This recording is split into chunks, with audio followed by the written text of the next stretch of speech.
Curious George Makes Pancakes by Margaret and H.A. Rays. Do you guys know about Curious George? Have you read some of his stories before?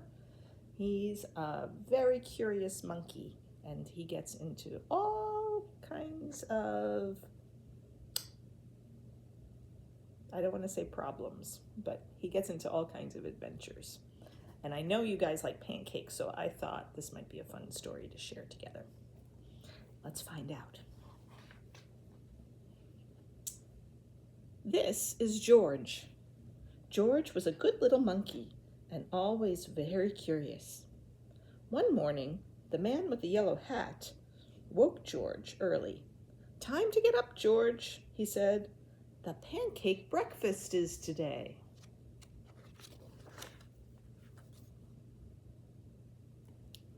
George loved the pancake breakfast.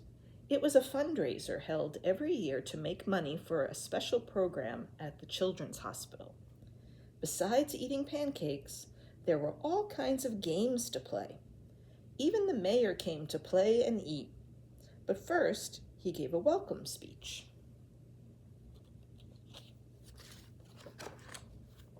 "Thank you all for coming," the mayor said.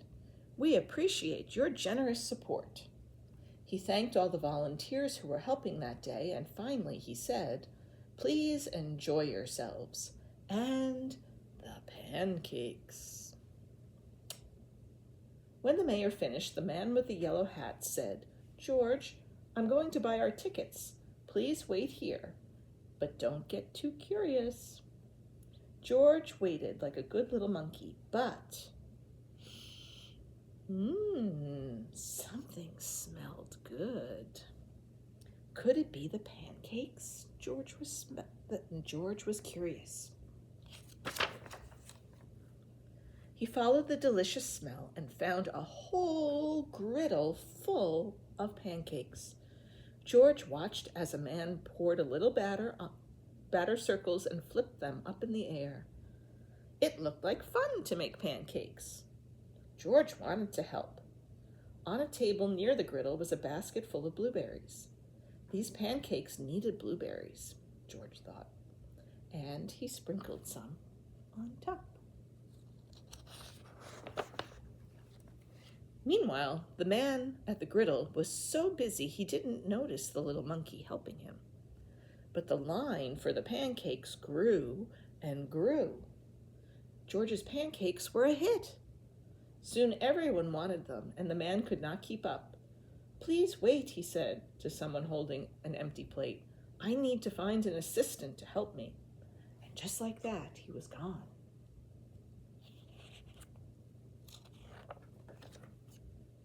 George looked at the people waiting in line and then at the empty griddle. Why, he could make the pancakes. He could be the assistant. George poured the batter into nice round circles.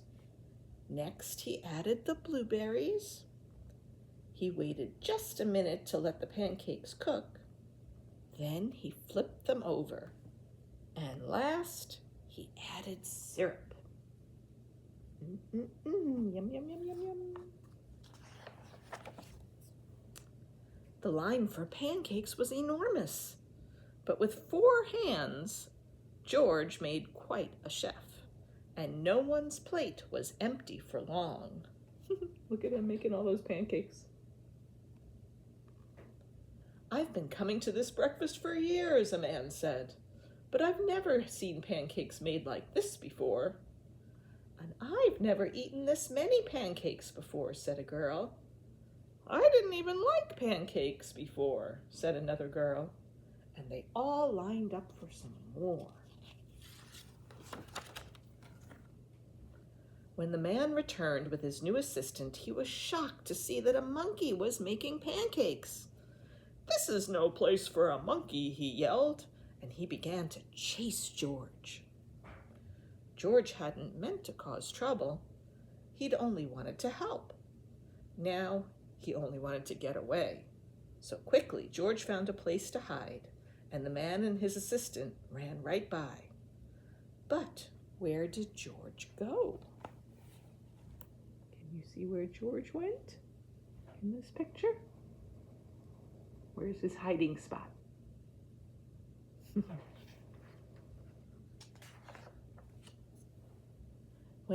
When it was safe to come out, George jumped down. He was covered in syrup like a pancake. He was sticking to everything. George was curious. Could these napkins help get him clean?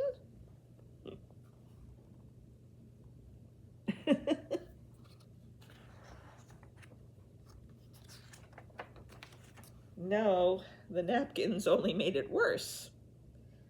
What George needed was some water to wash with. Ah, why, here was the perfect thing. George climbed up. This would do the trick for a sticky monkey. George sat on the bench and splashed himself with water. But all of a sudden, splash! George was in the water. What a surprise! George climbed up again and splashed back down. He'd never been in a dunk tank before, and he'd never had so much fun getting clean. Soon everyone was having fun, and the line at the dunk tank grew, even longer than the line for the pancakes. Later, the mayor came by. "I've heard all about your delicious pancakes," he said, "and you've made our fundraiser a big success, and I have a special favor to ask you." Look at how long that line is, wow. At the end of the day, George got to present the money from the fundraiser to the president of the hospital. "Thanks to you, George, this has been our best year ever," she said. "Will you come back and make pancakes again next year?" George nodded, and everyone cheered. So that's Curious George. Let me know if you like him. There's lots of Curious George books in the library. I'd be happy to read another one sometime. I love you.